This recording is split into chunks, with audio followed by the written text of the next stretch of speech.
ஆண்டவரும் அருமை இரட்சகருமா இருக்கிற இயேசு கிறிஸ்து நாமத்தில் வாழ்த்துகிறேன். எத்தனை சந்தோஷமாக இருக்கிறீங்க? ஆமென். ஹல்லேலூயா. தம்பி நிறையா, என் பையன் நல்லா பாடினாப்புல, நிறைய பாடின. நானும் பாட்டு பாடணுமா இல்லை செய்திக்கு போகலாமா? பாடணுமா? சரி பாட.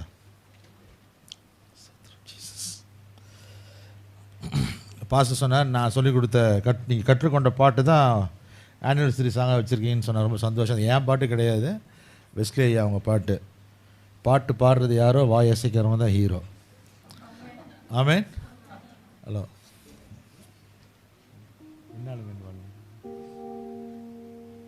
இந்த பாட்டு பாடியிருக்கேன்னு தெரியல. என்னாலும் என் வாழ்வில் பாடியிருக்கேன்னா இல்லை. சரி ரைட். சரி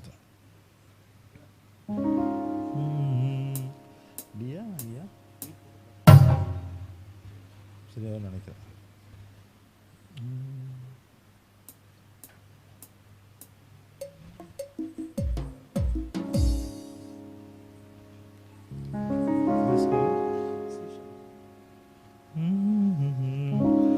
உந்தன் வார்த்தை நீர் அனுப்ப பர்வதம் உருகி ஓடச் செய்யும்.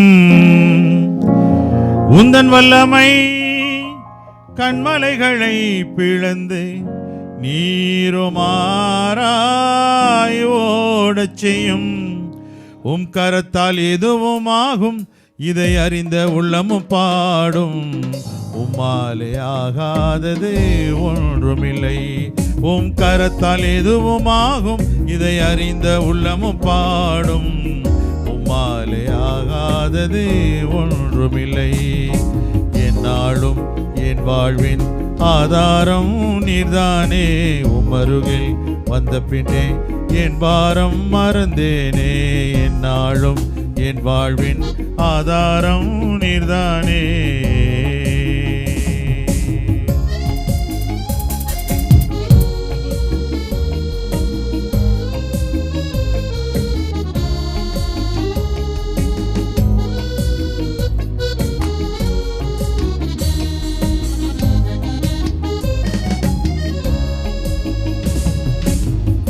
அளவில்லா ஞானத்தினால் அகிலம் படைத்த தேவன் நீரே.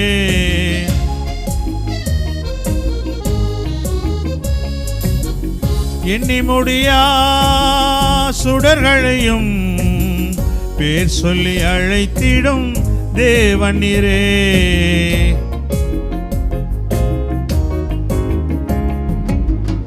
அளவில்லா ஞானத்தினால் அகிலம் படைத்த தேவன் நீரே.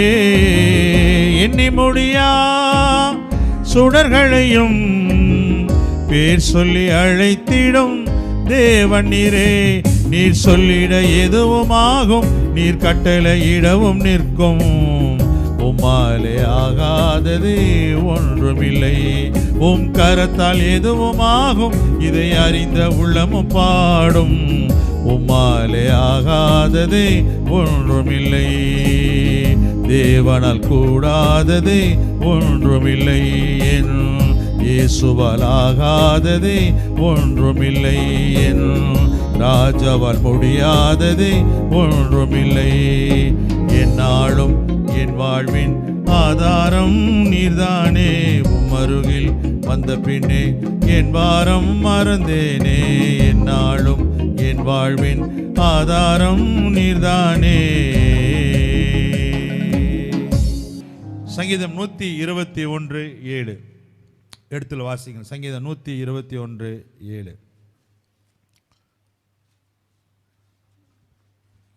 கர்த்தர் உன்னை எல்லா தீங்குக்கும் விலக்கி காப்பார், அவர் உன் ஆத்துமாவை காப்பார்.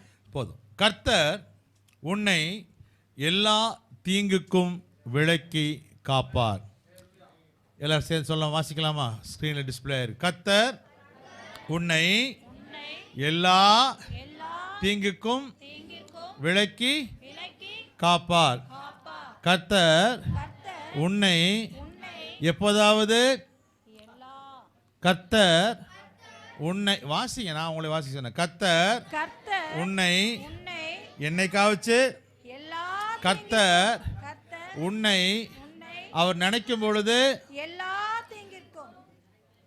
நான் உங்களை வாசிக்க சொன்னேன், என்னை ஃபாலோ பண்ணவே சொல்ல, நீங்க அதை வாசிங்க. கர்த்தர் உன்னை எப்பயாவது யோசிக்கும் பொழுது விலக்கி காப்பார். வசனம் சொல்லுது, கர்த்தர் உன்னை எல்லா தீங்குக்கும். இதை வாசிக்கும் பொழுது, இந்த வசனத்தை வாசிக்கும் பொழுது என்ன புரியுது நமக்கு? கர்த்தர் உன்னை எல்லா தீங்குக்கும் விலக்கி காப்பார்னு என்ன புரியுது உங்களுக்கு? என்ன வரும்? வரும் ஆனா இவங்க தான் வராது, பயங்கரமா இருக்காங்க. வரும் ஆனா ஆமா, தீங்கு வரும். ஆனா தீங்கு இல்லாம இல்லை, பிரச்சனை இல்லாமல் இல்லை, போராட்டம் இல்லாமல் இல்லை, ஆபத்து இல்லாமல் இல்லை, வரும். ஆனால் வரும்பொழுது அவர் பாதுகாக்கிறார். அவர் வரும்போது பாதுகாத்தாதான் அவர் கர்த்தர். ஆமென். வரும்போது வருகிற ஆபத்துகளுக்கு, வருகிற விக்கனங்களுக்கு நம்மை தப்புவித்து நம்மை காக்கிற கடவுள் தான் நம்மோடு கூட இருக்கிறார். ஆமென். அப்போ சொல்லுது, கர்த்தர் உன்னை எல்லா தீங்குக்கும். என்ன தீங்கு? எல்லா ஒன்று ரெண்டு இல்லைப்பா, எது வந்தாலும் சரி அவர் நம்முடைய பாதுகாப்பாக இருக்கிறார். இதில் கைவிட்டார், அதில் ஒருத்தர் சொன்னார், ஆண்டவர் என்றென்றைக்கும் கைவிட மாட்டார். அதுக்கு வியாக்கியானம் சொல்கிறார், என்றென்றைக்கும் கைவிட மாட்டாராமா. நான் என்னைக்காச்சும் அதோட சொல்கிறேன், என்றென்றைக்கும் கைவிட மாட்டார்னா என்றென்றைக்குமே. ஆண்டவருக்கு தெரியாது. ஒருத்தர் சொல்கிறாரு, ஆண்டவருக்கு கைவிட தெரியாதம்மா. ஆண்டவருக்கு என்ன தெரியாது? பொய் சொல்ல தெரியாது. என்ன தெரியாது ஆண்டவருக்கு? பொய் சொல்லவும் தெரியாது, கைவிடவும் ஆண்டவருக்கு தெரியாதாமா. இயேசு ஒருபோதும் மாறாதவர், எவரையும் கைவிட தெரியாதவர். அவருக்கு யாரையும் கைவிட தெரியாது. என்ன ஆண்டவர் தெரியாது? கைவிட தெரியாது. பொய் சொல்ல தெரியாது. பொய்னா எனக்கு என்னன்னு தெரியாது. பொய் சொல்ல தேவன் மனிதன் அல்ல, மனமாற அவர் மனபுத்திரனும் அல்ல. அவர் சொல்லியும் செய்யாமல் இருப்பாரோ, வசனித்தும் நிறைவேற்றாதிருப்பாரோ. பொய் சொல்ல தெரியாது, கைவிட தெரியாது ஆண்டவருக்கு. ஆகையால் தான் சொல்றாரு, கர்த்தர் உன்னை எல்லா தீங்குக்கும் விலக்கி காப்பார். வேகமாக சுருக்கமாக சொல்கிறேன், தீங்கு வரும், ஆனால் கர்த்தர் பாதுகாக்கிறவர் இருக்கிறாரு.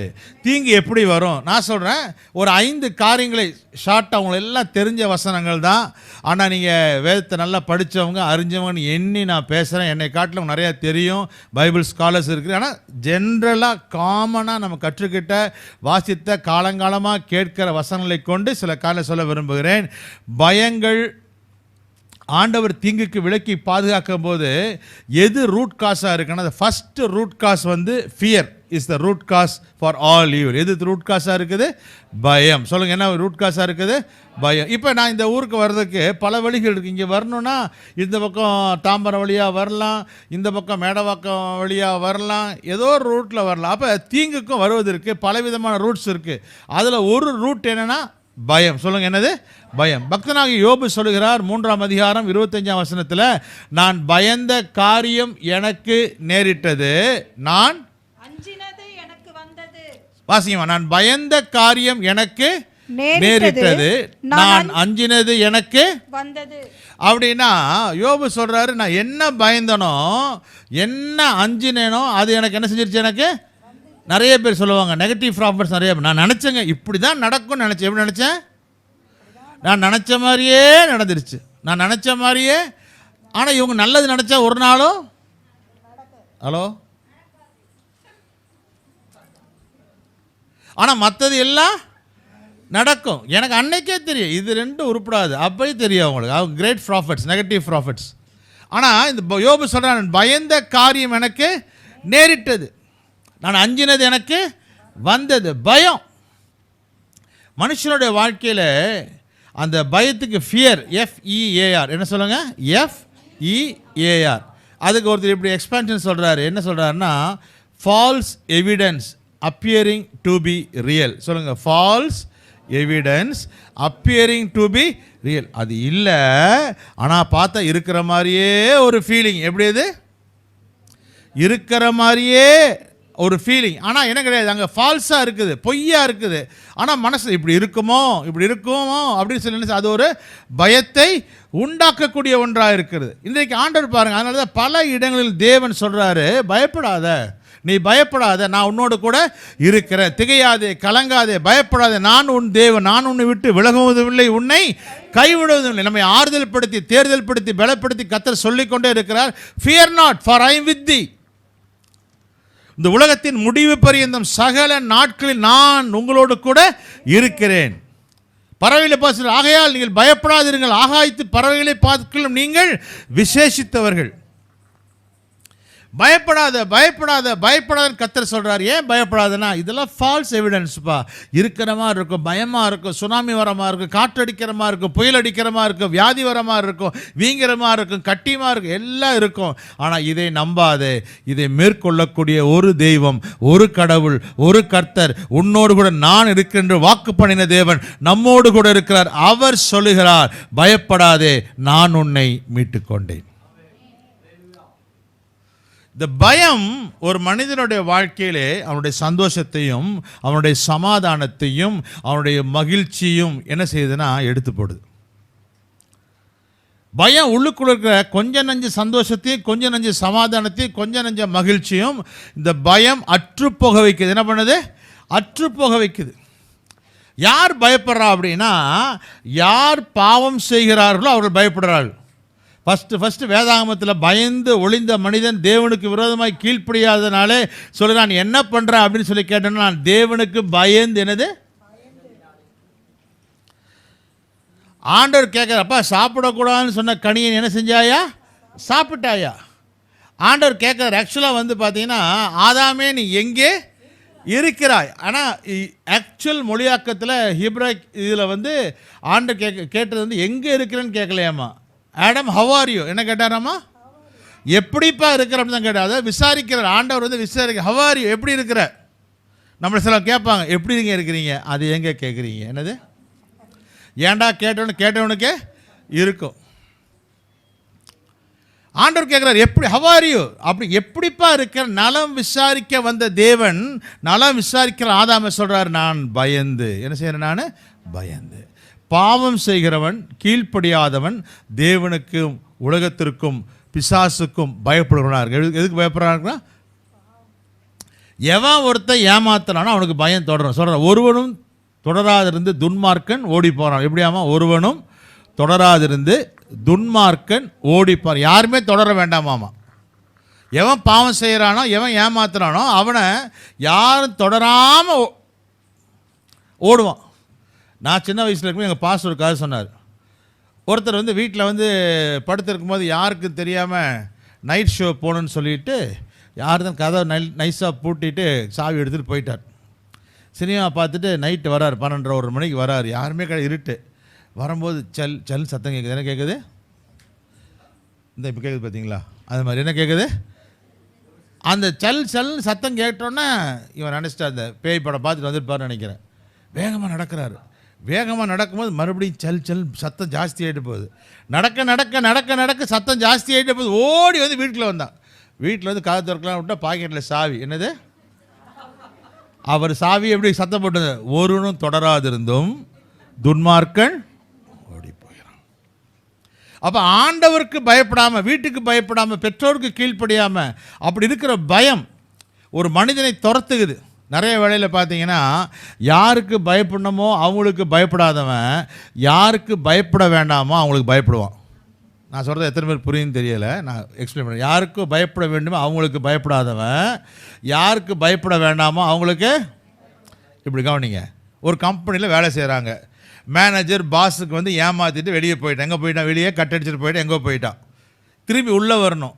உள்ளே வந்தோன்னே பார்த்தீங்கன்னா வாட்ச்மேனுக்கு நின்றுட்டுருப்பான், கெஞ்சிட்டு இருப்பான். நைஸாக என்ன செஞ்சிருந்தீங்க?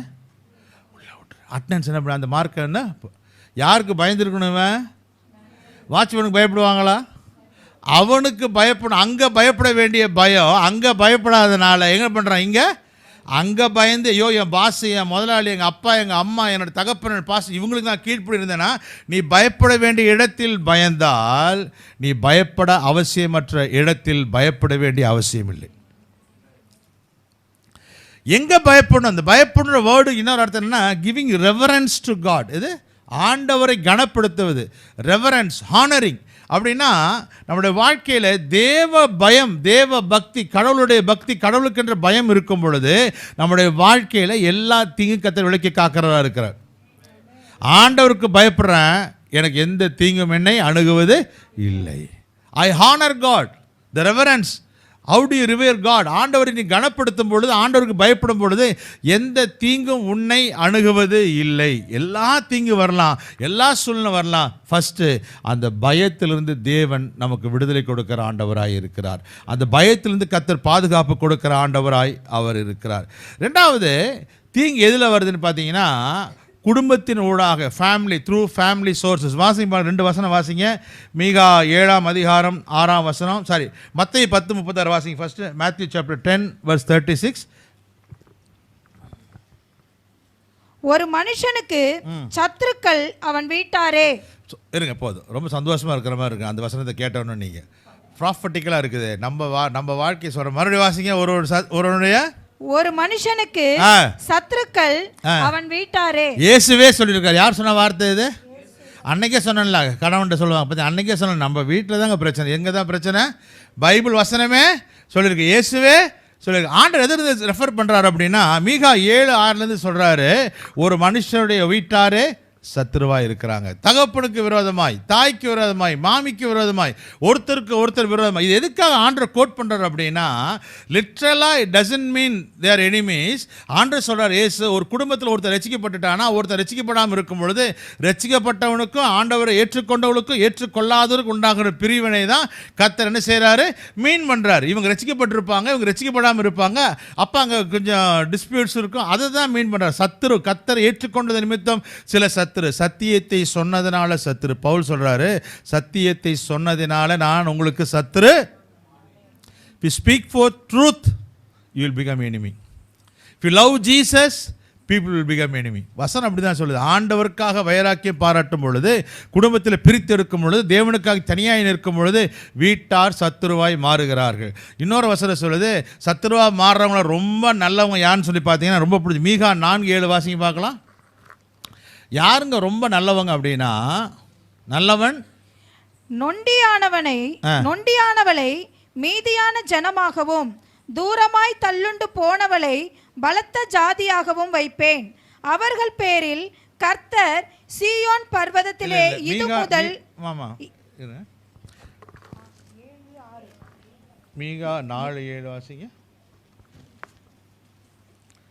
முட்செடிக்கு, அவங்க நல்லவன் முட்செடிக்கு ஒத்து இருக்கிறான். 7 நாளா வாசிங்க. அவர்களில் நல்லவன் முட்செடி கொத்தவன். நல்லவங்க எப்படிப்பட்டவங்களாமா? முட்செடி கொத்தவன். அவர் பிரதர் ரொம்ப நல்லவருங்க. யாருங்க? சிஸ்டர் எப்படிப்பட்டவங்க?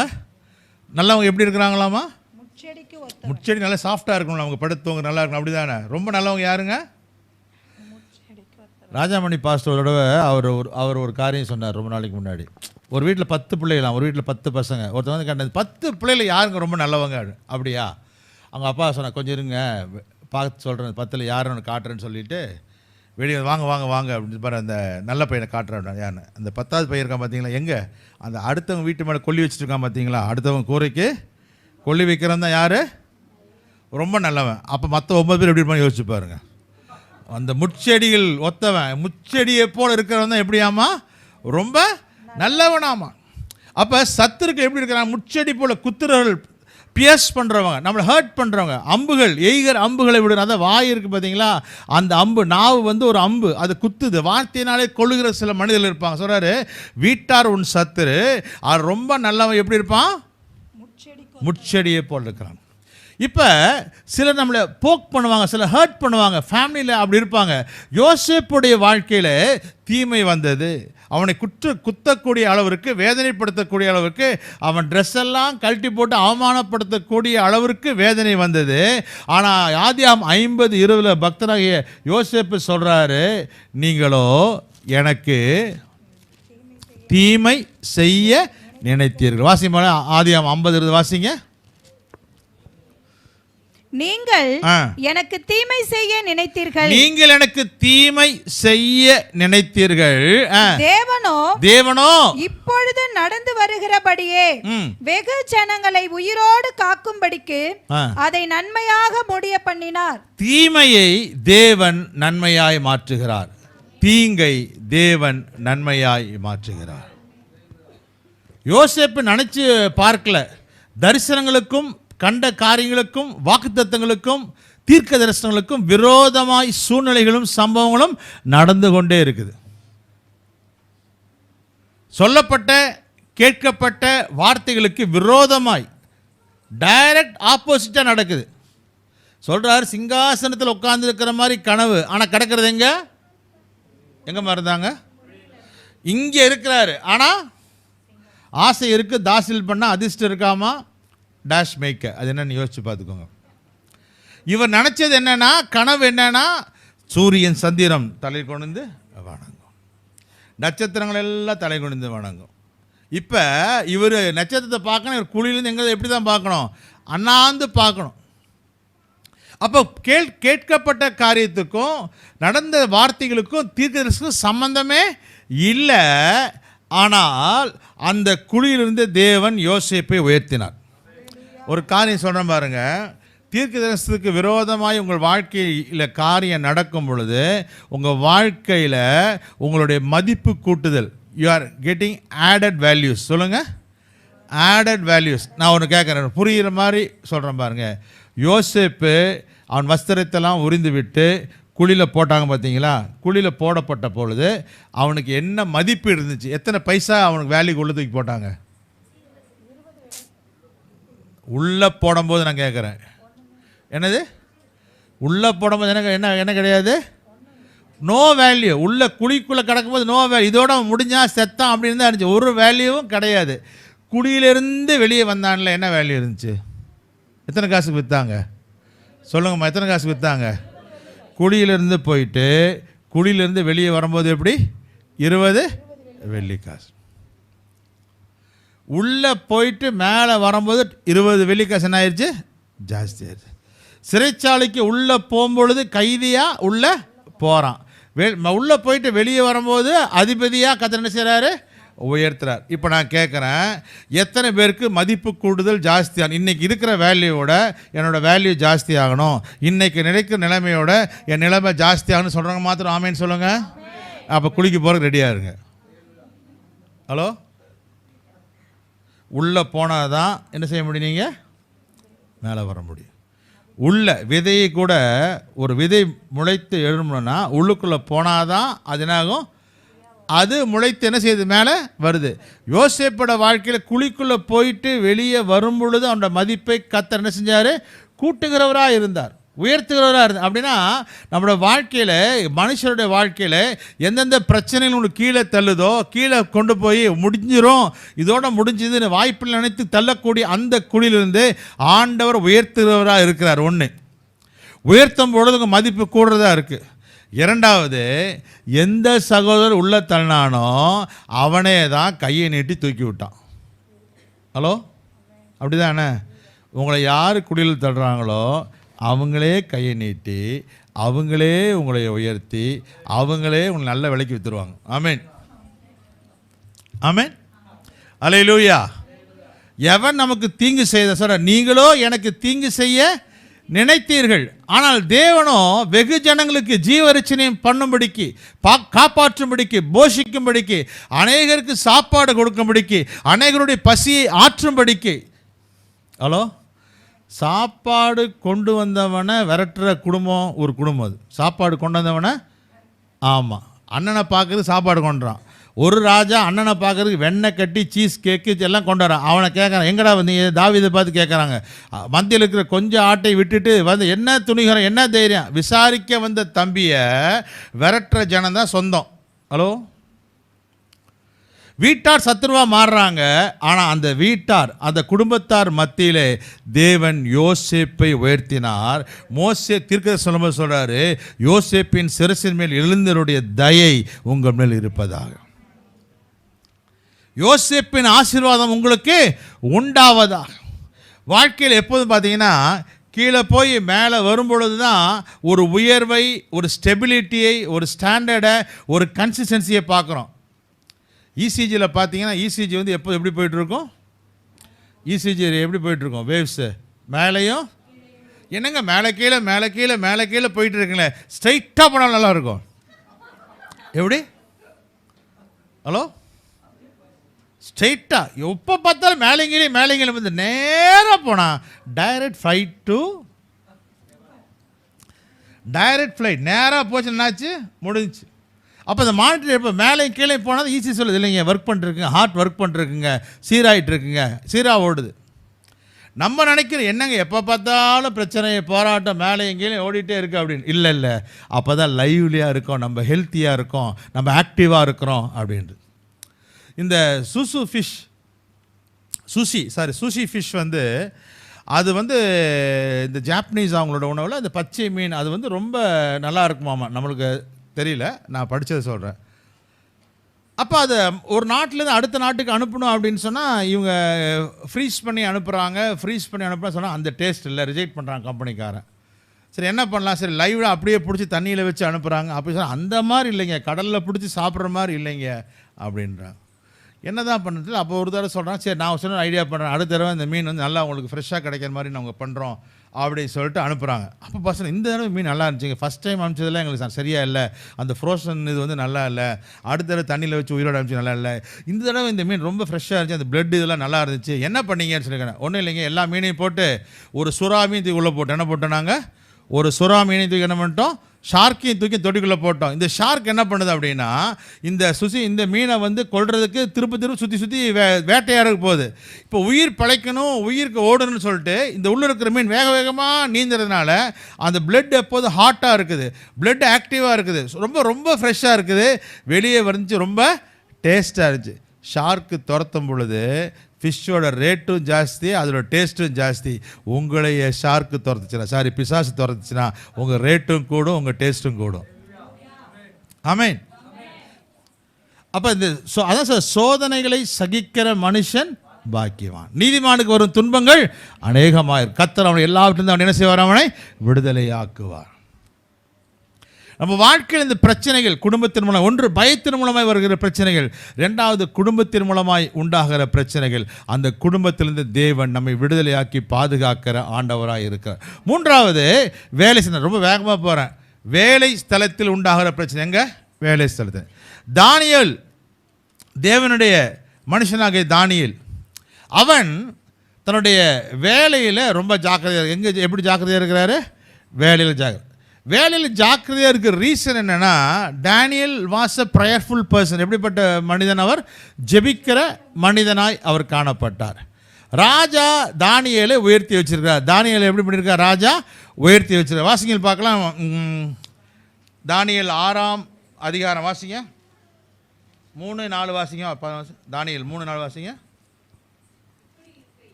இப்படி இருக்கையில் தானியேல் பிரதானிகளுக்கும் தேசாதிபதிகளுக்கும் மேற்பட்டவனாய் இருந்தான். போதும், பிரதானிகளுக்கும் தேசாதிபதிகளுக்கும் மேற்பட்டவன், ஹையரார்கி. இப்போ தானியேல் எப்படி அந்த ஊருக்கு வந்து சேர்ந்தாப்புல? பாபிலோனுக்கு அடிமையாய் சிறையாய் கொண்டு வரும். இப்போ எப்படி வந்துட்டார்? இப்போ ஆஃபீஸர் ஆகிட்டார்.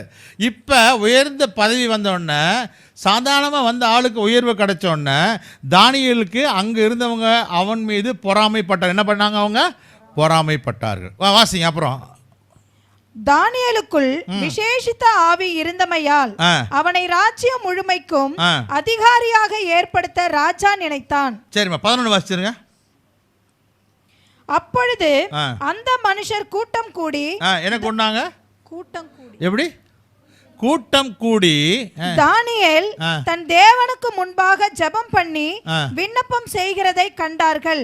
பின்பு அவர்கள் ராஜாவுக்கு முன்பாக வந்து ராஜாவின் தாக்கிதத்தை குறித்து எந்த மனுஷனாகிலும் 30 நாள் வரையில் ராஜாவாகிய உம்மை தவிர எந்த தேவனை ஆனாலும் மனுஷனை ஆனாலும் நோக்கி யாதொரு காரியத்தை குறித்து விண்ணப்பம் பண்ணினால் அவன் சிங்கங்களின் கெபியிலே போடப்பட வேண்டும். போதுமா? இப்போ எதுக்கு வாசிச்சோம்? சம்பவம் தெரிஞ்ச சம்பவம் தான்.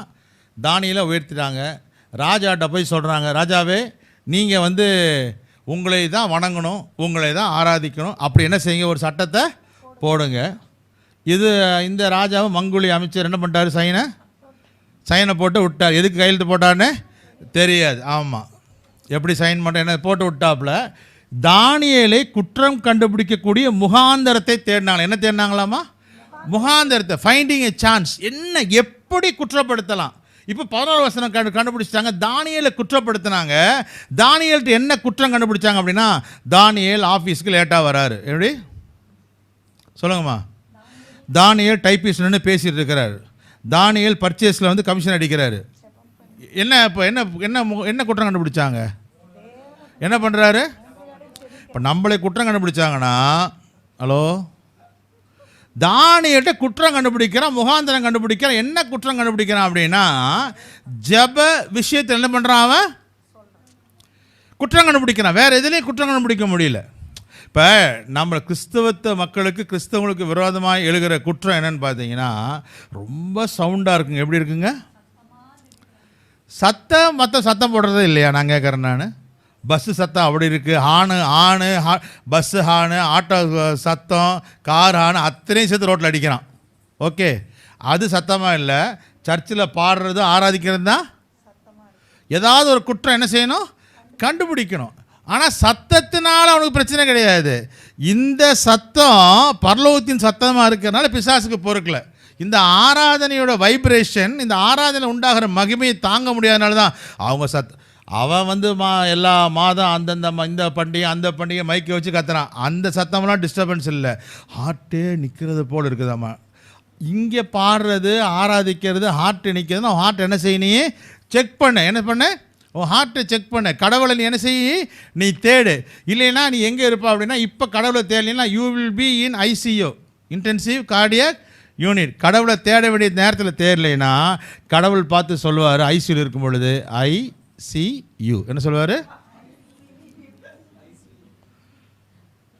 அப்போ தெய்வத்தை ஆராதிப்பதற்கு விரோதமாய் தானியேல் என்ன குற்றம் கண்டுபிடிக்கிறாங்க அப்படின்னா, ராஜாவே நீங்கள் போட்ட கையெழுத்து தர்க்கீதை தானியேல் ஏற்றுக்கொள்ள. ரொம்ப சூப்பர்னா, தானியேல் கையெழுத்து வச்சதை கேள்விப்பட்டும் அறிஞ்சும் ரொம்ப கேஷுவலாக கையெழுத்தாடா போடா அப்படின்னு சொல்லி போய்ட்டு சொன்னா, கேள்விப்பட்டதை அறிந்தும் நான் முன் செய்து வந்தபடியே முழங்கால் படியிட்டு பலகணிகள் திறந்திருக்க கைகளை வானத்துக்கு நேராக உயர்த்தி முன் செய்து வந்தபடியே ஜாமனானாமா. கையெழுத்து வைக்கிறதுக்கு முன்னாடியும் ஜாம் பண்ணா, கையெழுத்து போடும்போதும் ஜாம் பண்ணா, போட்டதுக்கு அப்புறமும். அவன் மேலே சொல்லப்பட்ட குற்றச்சாட்டு என்னன்னா, அவன் ஜெபிக்கிறான். எப்படிப்பட்டவனா இருக்கிறான்? இப்படிப்பட்ட குற்றச்சாட்டு நமக்கு கிடைச்சா நம்மை போல பாக்கியசாலிகள், பாக்கியவான்கள் உலகத்தில் யாருமே கிடையாது. ஐ மீன் a man of prayer and a man of God. உலகத்தில் நமக்கு கிடைக்கக்கூடிய சர்டிஃபிகேட் என்ன இருக்குன்னா, அவன் ஒரு ஜெபிக்கிற மனிதன். எலியா கூட சொல்றார், எலியா நம்மை போல பாடுள்ள மனுஷனாக இருந்தும் மழை பெய்யாதபடிக்கு கருத்தாய் ஜெபித்தான். நம்மை போல பாடு. எப்படி அப்படின்னா 3 வேளை பசிக்கும். அவருக்கு என்ன செய்யும்? 3 வேளை பசிக்கும். ரொம்ப நேரம் உட்காந்துருந்தா கை கால் வலிக்கும், முட்டி போட்டு ஜெபிக்க முடியாது. ஆமீன். நம்மை போல் நமக்கு என்னென்ன பாடு, ஆனால் நம்ம போல பாடு இருந்தாலும் ஜெபம் அப்படின்னா கருத்தா ஜெபம் பண்ணுவார். ஜெபம்னா எப்படி? கருத்தா அவர் ஜெபிக்கிறா இருந்தார். இப்போ தானியேல் ஜெபம் பண்ணார். தானியேல் ஜெபம் பண்ணதுனால அவனுக்கு கிடைத்த பரிசு என்னன்னா, சிங்கங்கள் கெபியில் சட்டம் சொல்லுது, எவனாவது உமக்கு விரோதமாக இருந்து வேற யாராவது ஆராதிச்சா அவனை சிங்கத்தின் வாயில் என்ன செய்யணும்? கொண்டு போய் போடணும். பொறாமை நம்மை சிங்கங்களுக்கு ஒப்புவிக்கும். பொறாமைப்பட்டனால தூக்கி போட்டாங்க. ராஜாவுக்கு என்ன பண்ணுறதுன்னு தெரியல. வசனம் சொல்லுது, ராஜாவுக்கு நைட்டு ஃபுல்லாக தூக்கம் வரலையாமா. என்ன வரல? ராஜாவுக்கு தூக்கம் வரல. சாப்பாடு வேண்டான்ட்டாரு, பாட்டு வேண்டான்ட்டாரு, ட்ரிங்க்ஸ் வேண்டான்ட்டாரு. ராஜா உலாத்திட்டே இருக்கிறார். எப்பொழுது விடியும்? எது? நீங்கள் ஜெபிக்கிறவளாக இருந்தால், நீங்கள் கத்தரை தேர்னலாக இருந்தால், உங்களுக்கு பிரச்சனை வந்தால் நீங்கள் கலங்க வேண்டாம். எவன் பிரச்சனைக்கு காரணமாக இருந்தானோ அவனை தூக்கத்தை கத்தர் கலைக்கிறவராக இருக்கிறார்.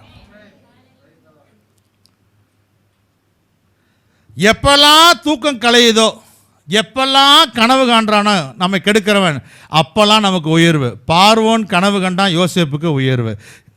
இங்கே தானியேலுக்கு கனவு கண்டான், தானியேலுக்கு தரி ராஜா கனவு கண்டான், தானியேலுக்கு உயர்வு. எஸ்தர் இதில் பார்க்கும்போது அகஸ்வேரு கனவு கண்டான், எஸ்தருக்கு தூக்கம் கெட்டுச்சு, அகஸ்வேருக்கு சரி எஸ்தருக்கு உயர்வு. நம்ம கெடுக்கிறவன் அழிக்கணும்னு நினைக்கிற தூக்கத்தெல்லாம் கர்த்தர் கெடுப்பார், மற்றவர்களை உயர்த்துவார். எஸ்தரை உயர்த்தினது போல, யோசேப்பை உயர்த்தினது போல, கர்த்தர் தானியேலை உயர்த்தினது போல கர்த்தர் உயர்த்துவார். ஆனால் பார்த்தீங்கன்னா கத்தி கழுத்துக்கு நேரம் தொங்கிட்டே இருந்துச்சு. ஹலோ, எப்படி இருந்துச்சு? எஸ்தர் நாட்களில் சொல்கிறாங்க எல்லாத்தையும் கொண்டு போடு, கத்தி தொங்கிட்டு இருந்துச்சு. யோசேப்பு சிறையில் இருக்கிறார், தானியேல் சிங்கத்தின் வாயில. உயிருக்கு உத்தரவாதம் இல்லை, எது கிடையாது, உயிருக்கு உத்தரவாதம் இல்லை, ஆனால் உயர்வுக்கு உத்தரவாதம் இருந்துச்சு. ஹலோ, லைஃபுக்கு கேரண்டி கிடையாதுங்க ஐயா. லைஃபுக்கு என்ன கிடையாது? கேரண்டி இல்லை. ஆனால் உயர்வுக்கு கேரண்டி இருந்துச்சு. யாரெல்லாம் பாடு அனுபவிச்சாங்களோ அவங்களை கர்த்தர் செஞ்சார், உயர்த்தினார். இயேசுவை கல்வாரி சிலுவையில் அடித்து குழிக்குள்ளே போட்டாங்க, கடற்கரைக்குள்ளே வச்சாங்க, முடிஞ்சதுன்னு நினச்சாங்க. ஆனால் 3ஆம் நாள் உயர்த்தி உயிரோடு எழுந்து பிதாவின் வலது பார்சத்தில் வீற்றிருக்கிறார். அப்போ பிரச்சனைன்னு வந்தால் தெரிஞ்சுக்கோங்க, டிஸ்டர்பன்ஸ்னு வந்துச்சுன்னா தெரிஞ்சுக்கோங்க, ஏதோ ஒரு உயர்வு வருது. பக்கத்தில் பார்த்து சொல்லுங்கள், ரொம்ப டிஸ்டர்ப் ஆக்குறாங்களா? உயர்வு பக்கத்தில் இருக்குது, ஆசீர்வாதம் பக்கத்தில் இருக்குது. குழியில் போடுறாங்களா? அவங்க ரேட்டு கூடுது. ஹலோ, குழியில் போடுறாங்களா? அவங்க ரேட்டு கூடுது. there is going to be increase. யோசேப்பு என்றாலே இன்க்ரீஸ் தான். ஆமென். உயர்வை கர்த்தர் கொடுக்கிறார். இப்போ தானியேல் சிங்கக்கவியில் போட்டாங்க. தானியேல் சிங்கக்கவியில் போட்ட ராஜா வந்து துயர சத்தமாய் காலையில் வந்து கேட்குறாரு, தானியேலே. எப்படி கூப்பிட்றாராமா? தானியேலே, நீ இடைவிடாமல் ஆராதிக்கிற தேவன் உன்னை சிங்கங்களின் வாய்களுக்கு தப்புவிக்க வல்லவராய். போகும்போதும் சொல்கிறாரு, உன்னை நீ இடையில ஆராதிக்கிறேன் சிங்கல் வாங்கி தப்பு வைப்பான்னு சொல்லி ப்ராஃபஸி, ராஜா ப்ராஃபஸி சொல்லி அனுப்புகிறார். ஆமேன். ஜெபிக்காதவன் ப்ராஃபஸி சொன்னால் கூட நடக்குது. ஹலோ, இடைவிடாமல் ஆராதிக்கிறதே உன்னை சிங்கங்களின் வாய்களுக்கு தப்புவிக்க வல்லவராய் இருந்தார். இப்போ என்னை தூக்கி அது மாதிரி கிணத்துல சிங்கத்திட்ட போட்டாங்க, என்னோட பாஸோ யாரோ ராஜா போட்டாங்க. வந்து கேட்குறாரு, ஜான் ரவியே, ஆண்டவர் உன்னை தப்புவிக்க வல்லவர் இருந்தார். ஏய், என்னை உள்ள தூக்கி போட்டு என்ன நெஞ்செழுத்து தான் வந்து அப்படி தான் நம்ம கேட்டிருப்போம். சொல்லுங்க பார்க்கலாம். ஆனால் தானியேல் சொல்கிறாரு, ராஜாவே நீர் வாழ்க, ராஜாவே நீர் வாழ்க சொல்கிறாரு. நீர் என்றும் வாழ்க, சிங்கங்கள் என்னை சேதப்படுத்தாத படிக்கு தேவன் தம்முடைய தூதலை அனுப்பி அதன் வாயில் என்ன பண்ணிட்டாரு? தானியேலுக்கு விஷயம் தெரியல. சிங்கம் வந்து அது வந்து நான்வெஜ். சிங்கம் என்ன சாப்பிடும்? நான்வெஜ் தான் சாப்பிடும். தானியேல் வந்து வெஜிடேரியன் சாப்பிட்டு அவன் பாடி ஃபுல்லாக வெஜிடேரியன் ஆயிடுச்சு. என்ன ஆயிடுச்சு? ஆமாம். ஒருத்தன் சொல்கிறான், வெஜிடேரியன் நமக்கு ஒத்துக்காதீங்க, வீக் ஆயிரும், வாந்தி எடுத்துகிற மயக்க வரும், கிருகிருன்ட்டு வரும், வெஜிடேரியனே நமக்கு ஆகாது. கறினா சரி, எது? ஆமாம். பருப்புனா வெறுப்பு, ரசம்னா விஷம், ஆமாம், மோர் போர். ஓகே, ரைட், சரி. இப்போ சிங்கங்கள் வந்து தானியேலை போய் சாப்பிட முடியல. என்னென்னா சிங்கம் போய் பார்க்குது, என்னென்ன இது ஒரே கீரை வாசனை அடிக்குது, ஒரே வெஜிடபிள் முள்ளங்கி வாசனை எடுக்குது. ஏன்னா அப்படி சிங்கம் சாப்பிடவே இல்லை. சிங்கம் வாயை கட்டிட்டார். அப்படின்னா ஒரு மனிதன் தானியேல் பிரதிஷ்டை பண்ணதுனால, கடவுளுக்கு பிரதிஷ்டை பண்ணனால அவனை தேவன் சிங்கங்களும் தொட முடியாதபடிக்கு அவன் வாழ்க்கை, அவன் டிஎன்ஏவே மாற்றிட்டார். எதை மாற்றிட்டார்? அவனை. உங்கள் வாழ்க்கை அப்படிப்பட்ட ஒரு மறுரூபத்தை கர்த்தர் இருக்கிறார். பாருங்க, சிங்கங்கள்லாம் இதை ராஜா அவனை தூக்கிட்டு எவன் குற்றம் சாட்டினானோ அவனை போட்டானோ, உள்ளே வரதுக்குள்ளே பாஞ்சு அடிச்சுது. அவன் கீழே வரதுக்குள்ளே, கீழே வரதுக்கு முன்னாடி என்ன பண்ணியிருக்கு? உள்ள வந்து இறங்குறது இல்லை, பிஃபோர் லேண்டிங்கே அடிச்சாச்சு டக்குன்னு. ஆனால் இவன் கீழேயே அங்கே படுத்திருக்கிறான், இவனுக்கு ஒரு சேதமும் ஏற்படவில்லை. கீழேருந்து மேலே வர சொல்கிறான், இவங்க தேவனே தேவன், பாபிலோன் முழுவதுக்கு நீ தான்ப்பா, போப்பா நீ தான். இங்கே பிரச்சனைகள், போராட்டங்கள், சத்துருவ வர சோதனை வரும் பொழுது தேவன் உங்களை உயர்த்துகிறவராக இருக்கிறார். ஆமீன், ஹல்லேலூயா. இன்னொரு வசனம் முன்னாடி வாசிக்கிறார், அப்புறம் பின்னாடி வர தீமோத்தி 4:14 வாசிங்க பார்க்கலாம். தீமோத்தி 4:13, 2 தீமோத்தி 4:11, 2 தீமோத்தி 4:14, 2 தீமோத்தி 4:14. கண்ணனாகிய அலெக்சாந்தர் எனக்கு வெகு தீமை செய்தான்.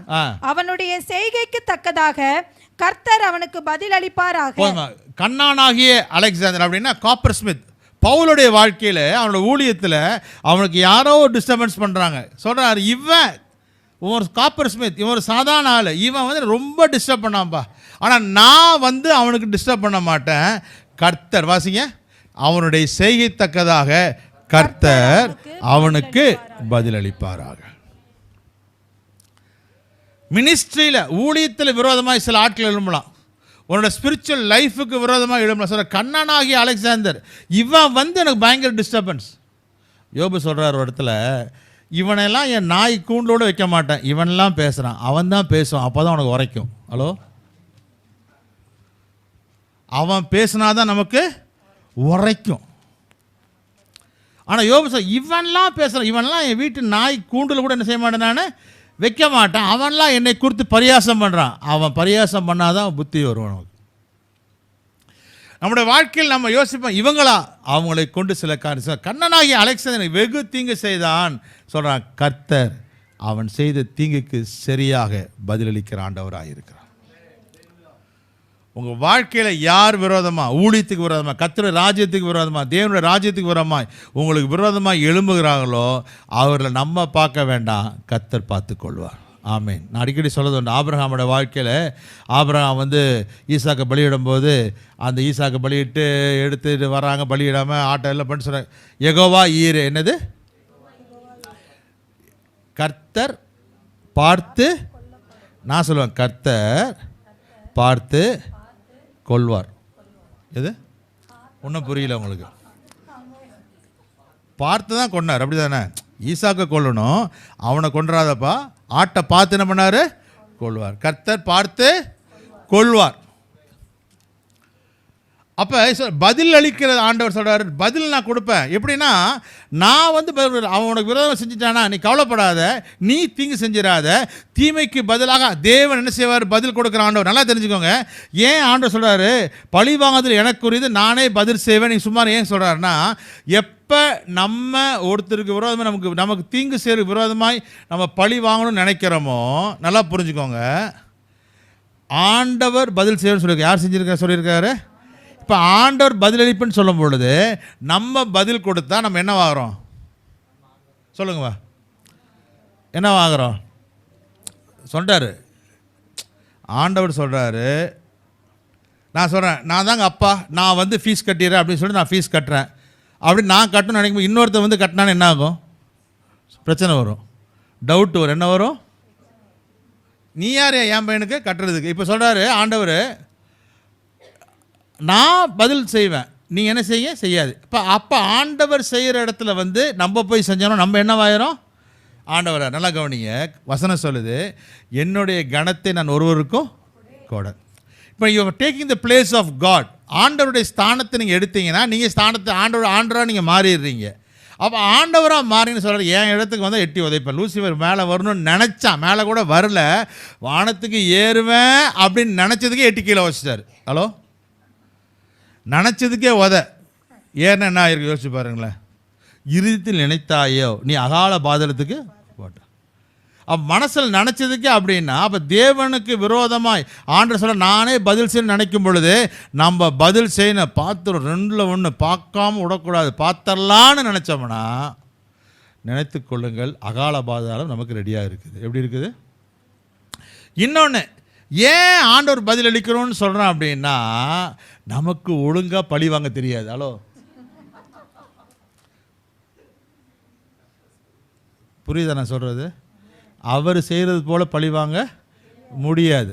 அவர் யுத்தம் பண்ணுற மாதிரி யுத்தம் பண்ண முடியாது. அவர் யோசனையில் பெரியவர், ஆலோசனையில் ஆச்சரியமான, செயலில் வல்லவர், மகத்துவமான தேவன் அவர். அவரை போல் யோசித்து செய்யக்கூடிய அளவுக்கு அறிவும் ஞானமும் புத்தி எனக்கு கிடையாது, உங்களுக்கு வேணால் இருக்கலாம். அதனால் பிரச்சனை வந்து ஆண்டவர் நீர் பார்த்துக்கொள்ளும். என்ன செய்யணும்? நீங்கள் பார்த்துக்கணும். நமக்கு விரோதமாக செய்கிறானா, ஊழியத்துக்கு விரோதமாக செய்கிறானா, குடும்பத்துக்கு விரோதமாக செய்கிறாங்களா, ஆண்டவரே நீர் பார்த்து கொள்ளும். தேவன் பதில் கொடுக்குற ஆண்டவராக இருக்குது. கடைசியாக வாசிக்கலாம் 2 ராஜாக்கள் 20ஆம் அதிகாரம் எடுத்துக்கொள்ளுங்கள். 5ஆம் வசனம் வாசிங்க. 2 ராஜாக்கள் நீ திரும்பி போய் என் ஜனத்தின் அதிபதியாகிய எசேக்கியாவை நோக்கி, உன் தகப்பனாகிய தாவீதின் தேவனாய் இருக்கிற கர்த்தர் சொல்லுகிறது என்னவென்றால், உன் விண்ணப்பத்தை கேட்டேன், உன் கண்ணீரை கண்டேன், இதோ நான் உன்னை குணமாக்குவேன். 3ஆம் நாளிலே நீ கர்த்தருடைய ஆலயத்துக்கு போவாய். உன் நாட்களோட 15 வருஷங்களை கூட்டுவேன். போதுமா? இப்ப முதல் வசனம் வாசிங்க, 21. அந்நாட்களில் எசேக்கியா வியாதிப்பட்டு மரணத்துக்கு ஏதுவாய் இருந்தான். அப்பொழுது ஆமோத்தின் குமாரனாகிய ஏசாயா என்னும் தீர்க்கதரிசி அவனிடத்தில் வந்து அவனை நோக்கி, நீர் உமது வீட்டு காரியத்தை ஒழுங்குபடுத்தும். ரைட். ஏசாயா தீர்க்கதரிசி சொல்றார், நீர் உம்முடைய வீட்டு காரியத்தை ஒழுங்குபடுத்தும். என்ன சொல்றாரு? பத்திரமெல்லாம் கரெக்டாக பத்திரமா யார் யார் பேருக்கு என்னமோ ஒழுங்காக எழுதி, ஹலோ, உயிலை கரெக்டாக எழுதி வெய். அதான் சொல்கிறார், நீ உன் வீட்டு காரியங்களை ஒழுங்குபடுத்தும். யாருக்கு என்ன கொடுக்கணும், என்ன போய் சேரணுமோ எல்லாம் நீ ஒழுங்குபடுத்து. நீ வீட்டுக்காரர் ஒழுங்குபடுத்து. என்ன சொல்கிறாருன்னா, இதோட கதை முடிய போது அது கிளியராக சொல்கிறார். நீர் பிழைக்க மாட்டீர், மரித்து போவீர் என்று கர்த்தர் சொல்கிறார் என்றார். ஒரு செய்தி வருது. பொதுவாக தீர்க்கதரிசிகள் பார்த்தீங்கன்னா வந்தாங்கன்னா நல்ல செய்தியை எதிர்பார்ப்பாங்க. தீர்க்கதரிசி வந்து என்ன பண்ணுவாங்க? நல்ல செய்தி.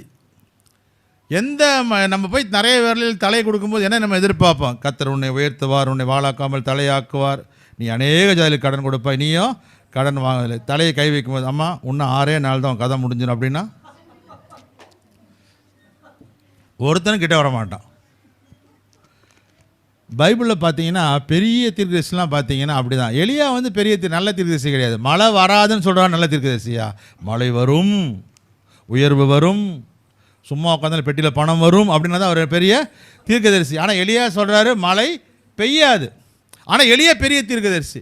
ஏசாயா சொல்கிறாரு மண்டையை போடுவீர் அப்படின்னு என்ன சொல்கிறாரு? ஆனால் ஏசாயா தான் பைபிளில் பெரிய தீர்க்கதரிசி. ஏசாயா ஏன் சொல்கிறேன் பாருங்க. ஏசாயா சொல்கிறாரு, நீ பிழைக்க மாட்டீர், உன் வீட்டு காரியத்தை ஒழுங்குபடுத்தும். அடுத்த வசனம் வாசிங்க. அப்பொழுது எசேக்கியா தன் முகத்தை சுவர்புறமாக திருப்பிக் கொண்டு சொல்லுங்க, சுவர்புறம் திருப்பிக் கொண்டு கர்த்தரை நோக்கி. யாரை நோக்கி?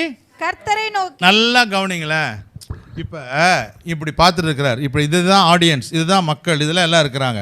இப்போ பிரச்சனைன்னு வந்துருச்சு, ஒரு துர்ச்செய்தி வந்துருச்சு, இல்லை ப்ராஃபிட்டிக்கல் வேர்டு அகெயின்ஸ்ட் வந்துருச்சு. வந்த உடனே நானாக இருந்திருந்தா ஏசாயா நீ எல்லாம் ஒரு மனுஷனாயா, ஒரு ஆளாயா, ஏயா இப்படியா வியாதியில் படுத்துருந்து சாவன் போய வெளியே அப்படின்னு இருப்பேன். ஆனால் எசேக்கியா அதை செய்யலை. அந்த வார்த்தை வந்தவுடன் எப்படி திரும்பி, யாரம்மா சொல்லுங்க, சத்தமாக சொல்லுங்க, யார? இப்போ நான் இங்கேருந்து அந்த செவத்தை பார்த்தேன்னா நீங்களாம் இடையில இருக்கிறீங்க. யார் இருக்கிறீங்க? உனக்கும் ஆண்டவருக்கும் பிரச்சனையாக சில ஆட்கள் இருப்பாங்க. அவனை பார்க்காத, பிரச்சனையே இல்லாத இடத்துல திரும்பி பார்த்துரு. ஹலோ, மனுஷனை பார்க்காத, கர்த்தரை மாத்திரம் என்ன செய்ய? இடையில யாரையும் உள்ள விடாத. உன்னோட ப்ராப்ளத்தில் don't allow others to intercede. Interpret உள்ள வரதுக்கு அலோவ் பண்ணாதீங்க. நீ என்ன பண்ணுங்க, இவனுக்கும் தேவனுக்கும் இடையில யாரும் இராதபடிக்கு சுவர்புறமாய் திரும்பி எசேக்கியா அழுகிறான். எந்த பிரச்சனை வந்தாலும் முன்னாடி இருக்கிறவங்கள பார்க்காதீங்க, எதிராக இருக்கிறவங்கள நோக்காதீங்க. உங்களுக்கும் தெய்வத்திற்கும் இடையில் எந்த ஒரு கேப்பும் இல்லாமல் சுவர் புறமாய் திரும்பி. இவருக்கு ஆண்டவருக்கு நடுவில் யாருமே கிடையாது. வாசிங்கம்மா. கர்த்தாவே, நான் உமக்கு முன்பாக உண்மையும் மன உத்தமமாய் நடந்து உமது பார்வைக்கு நலமானதை செய்தேன் என்பதை நினைத்தருளும் என்று விண்ணப்பம் பண்ணினான். எசேக்கியா மிகவும் அழுதான். அழுகிற ஒரு ராஜா. பைபிளில் பார்த்தீங்கன்னா ராஜாக்கள் எழுதுறாங்க. தாவீது அழுதார். யார் எழுதுறார்? தாவீது அழுதான். எசேக்கியா மிகவும் அழுதான். உலகத்தில் சொல்லுவாங்க, சிரிக்கிற பெண்ணை நம்பாத, அழுகிற ஆனை உலகத்தில் சொல்கிறதுக்கு நல்லா இருக்கா. வயிற்று வலியும் தலைவலியும் அவனுக்கு வந்தால் தான் தெரியும். எசேக்கியா மிகவும் அழுதான். தாவீது சொல்றார், என் படுக்கையை கண்ணீரால் நினைக்கிறேன். ராச்சாமல் தூக்கமே கிடையாது. நான் அம்மா தான் நினச்சிட்டு இருக்கிறேன், ஆண்டவர் ராச்சாமல் கத்தர் தான் நினச்சிட்டு இருக்கிறேன், கண்ணீரை நினைக்கிறேன். இப்போ எசேக்கியா திரும்பி அழுகிறாரு, மிகவும் அழுதான். 3ஆம் வசனம். கர்த்தாவே, நான் உமக்கு முன்பாக உண்மையும் மன உத்தமமாய் நடந்து உமது பார்வைக்கு நலமானதை செய்தேன் என்பதை நினைத்தருளும் என்று சொல்றாரு. ஆண்டவரே நினைச்சிருங்க, நான் எப்படி இருந்தேன், நான் கரெக்டா இருந்தேன், பெர்ஃபெக்ட்டா நினைச்சிருங்க அப்படி சொல்லி அழுகிறான். 4வது வசனம், ஏசாயா பாதி முற்றத்தை விட்டு அப்புறம் போகிறதற்கு முன்னே கர்த்தருடைய வார்த்தை அவனுக்கு உண்டாகி. போதுமா? இப்போ இங்கே வந்து சொல்லிட்டு போயிட்டார். ஏசாயா வந்து சொல்கிறாரு எசேக்கியாட்ட, அப்பா வீட்டுக்காரெலாம் சரி பண்ண, நல்ல கீழ்ப்பாக்கத்தில் நல்ல இடம் பார்த்து எல்லாம் சரி பண்ணிடுங்க அப்படின்னு சொல்லிட்டு ஏசாயா இப்படி தாண்டி போகிறார். எங்கே போகிறாரு? பாதி தூரம் நம்ம டிவி இருக்கிற வரைக்கும் போயிட்டார். சும்மா உதாரணத்துக்கு சொல்கிறேன், முற்றத்துக்கு தாண்டி போகிறார். இங்கே திரும்பி அழுகிறாரு, கண்ணீர் சிந்துறாரு. அந்த திரும்பி அழுது கொண்டு இருக்கும் பொழுது நேராக ஏசாயா அந்த அரண்மனை விட்டு முற்றத்தை தாண்டதுக்குள்ள கர்த்தர் ஏசாயா அப்படின்றார். என்ன சொல்கிறாரு? ஆண்டவர் சொல்லிட்டேன், ஆண்டவர் நல்ல வுட்டில் அரேஞ்ச் பண்ண சொல்லியிருக்கிறேன், எல்லாம் பெஸ்ட்டு தான், நல்லா பார்த்துக்கலாம், ஒன்றும் கவலைப்படாதீங்க, 3 நாள் சாப்பாடு இருப்பா, நீ என்ன நமக்கு மேலே இருக்கிற, திரும்ப போ. என்ன சொல்கிறாரு? எங்கே போகிறது? போப்பா, எசேக்கியாட்ட நீ போ, போய் சொல்லு. என்ன சொல்லணும்? உன் விண்ணப்பத்தை ஆண்டவரே, என்ன இப்போ தான் போயிடுவேன்னு சொன்னேன், பிழைக்க மாட்டேன்னு சொன்னேன், இப்போ போய் என்ன சொல்ல, விண்ணப்பத்தை கேட்டேன், கண்ணீர் ஏன்னா விளையாடுறீங்களே நீங்கள் ஆகணும், அதுக்கு நீரே சும்மா ஏசையா அப்படிலாம் பேசவே இல்லை. என்ன செய்யலை? ஆண்டவர் சொன்னான்னு பாருங்க, அவனுக்கு உண்டாய் சொன்ன, நீ திரும்பி போய் என் ஜனத்தின் அதிபதியாகிய எசேக்கியாவை நோக்கி, உன் தகப்பனாகிய தாவீதின் தேவனுடைய கர்த்தர் சொல்ல என்னவென்றால், உன் விண்ணப்பத்தை கேட்டேன், உன் கண்ணீரை கண்டேன், உன் ஆயுசு நாட்களோட மறிச்சிருவேன், முடிஞ்சிரும், இனி வாய்ப்பே இல்லை ராஜான்னு சொன்ன இடத்துல கர்த்தர் சொல்றாரு, 15 ஆண்டுகளை கர்த்தர் கூட்டி கொடுக்கிற ஆண்டவராக இருந்தார். ஒரு இங்கேருந்து போகிறதுக்கு 1 நிமிஷம் இருக்கலாம், 2 நிமிஷம் இருக்கலாம், இல்லை 1/2 மணி நேரம் ஆயிருக்குமே, பெரிய முற்றம்னு வச்சு சும்மா கற்பனைக்கு நான் சொல்கிறேன். நீ கண்ணீர் விட்டு அழுகிற அழுகைக்கு ஜெபத்திற்கு கர்த்தர் உடனே பதில் கொடுக்கிற ஆண்டவராக இருக்கிறார். திரும்பி வந்துட்டேன். நான் யோசிப்பேன், ஏசாயா ஏன் பெரிய தீர்க்கதரிசி? பைபிளில் பார்த்தீங்கன்னா நிறைய தீர்க்கதரிசன புஸ்தகங்கள் இருக்குது, 12 ப்ராஃபட்ஸ் இருக்கிறாங்க. அதில் மேஜர் ப்ராஃபட்ஸ் ஏசாயா, எசேக்கியேல், எரேமியா, தானியேல், இவங்களாம் மேஜர் ப்ராஃபட்ஸ். மற்றதெல்லாம் சின்ன தீர்க்கதரிசி, யோனா, மீகா, நாகு, இவங்களாம் சின்ன மைனர் ப்ராஃபட்ஸ். பாருங்கள், யோனாக்கு கர்த்தர் சொல்கிறாரு, நீ நினிவேக்கு போ, அதுக்கு விரோதமாக என்ன செய்ய, நீ பிரசங்கம் பண்ணு. இவர் எங்கே போனார்? தர்சீஸுக்கு போனார். இவர் வந்து ஆண்டவர் போய் பண்ணுன்னு சொன்னால் இவர் போகிறாரு, பண்ணலை, சொன்னதை கேட்கல, அங்கேயும் போயிட்டார். ஏசாயா, நீ செத்துருவன்னு போய் சொல்லு, நீ செத்துருவப்பா, நீ போய் பிழைப்பேன்னு சொல்லு, நீ பிழைப்பேன்னு சொல்கிறான். அவர் சொல்கிறத அப்படியே எவன் சொல்கிறானோ அவன் தான் பெரிய ப்ராஃபிட். ஹலோ, எவன் ஒன்று ஆண்டவரே எனக்கு அப்போவே தெரியும், நீ இரக்கமும் மனதுருக்கமும் உள்ள தேவன், நீ தீங்குக்கு மனசாப்படுற நிப்பாட்டு, நீ சின்ன தீர்க்கதரிசி. எது? இவருக்கு ஆண்டவரை பற்றி எல்லாமே தெரியும், இவருக்கு தெரியாத ஒன்றுமே கிடையாது, இவர் பார்க்காத ஆளே கிடையாது. இவர் அந்த காலத்துலேருந்து பிரசங்கம் கேட்குறார், அந்த காலத்து செய்தி, ஆனந்தம், பேரானந்தம், பரமானந்தம், ஜீவானந்தம், லேட்டஸ்ட் நித்தியானந்தம் வரைக்கும் எல்லா ஊழியக்காரும் அவனுக்கு தெரியும். அவனுக்கு யோனா சொல்கிறாப்புல இந்த மாதிரி, ஆண்டவரே நீ இறக்கும் மனருக்கு, சரிப்பா உன்னை தர்சீஸ்க்கு அப்பா சொன்னேன், நான் உன்னை நினிவேக்கு போசன எங்கே செய்ய, நீ ஏசாயா அவர் வந்து பெரிய ப்ராஃபிட் லிஸ்ட்டில் வந்திருக்கு. ரீசன் இது, என்னோட இது ரீசன் என்ன, கர்த்தர் என்ன சொல்லுகிறாரோ அதை அப்படியே சொல்லுகிறவனாக இருந்தான். உங்கள் வாழ்க்கையில் உங்கள் கண்ணீருக்கு தேவன் பதில் கொடுக்குற ஆண்டவராக இருக்கிறார். உங்கள் வியாதிகளை கர்த்தர் மாற்றுகிறவராக இருக்கிறார். உங்கள் பலவீனத்தை கர்த்தர் நீக்கிறவராக இருக்கிறார். இந்த காலை வேளையிலே கர்த்தர் உங்கள் எல்லா பயங்களுக்கும் கர்த்தர் நீங்களாக்கி காப்பார். குடும்பத்தில் வர பிரச்சனைகளுக்கு கர்த்தர் நீங்களாக்கி காப்பார். வேலை ஸ்தலத்தில் வர பிரச்சனைகளுக்கு நீங்களாக்கி காப்பார். ஊழியத்தில் வர பிரச்சனைகளுக்கு நீங்களாக்கி காப்பார். சரீரத்தில் உண்டாகிற வியாதியிலிருந்து தேவன் உங்களை விடுதலை கொடுத்து வழிநடத்துகிற ஆண்டவராக இருக்கிறார். நாம் யாரும் எழுந்து நிற்கலாமா? கர்த்தரை நோக்கி பார்ப்போமா? இந்த காலை வேளையிலே கர்த்தர் உங்களுக்கு விடுதலை கொடுக்கிற ஆண்டவராக இருக்கிறார். தெய்வீக சுகத்தை கொடுக்கிற ஆண்டவராக இருக்கிறார். நீ விசுவாசித்தால் எல்லாம் கூடும். தேவன அந்த பாட்டு அது பாடு. ஹல்லேலூயா. ஒருவேளை உங்களுடைய சரீரத்தில் பலவீனங்கள், ஸ்பிரிச்சுவலா, ஃபிசிக்கலா, மென்டலா, God will heal you today. எந்த நிலையில் இருந்தாலும் கர்த்தர் உங்களுக்கு சுகம் கொடுக்கிற ஆண்டவர். எல்லாவற்றிலும் கர்த்தர் விடுதலை கொடுக்கிற தேவனாக இருக்கிறார். ஹல்லேலூயா.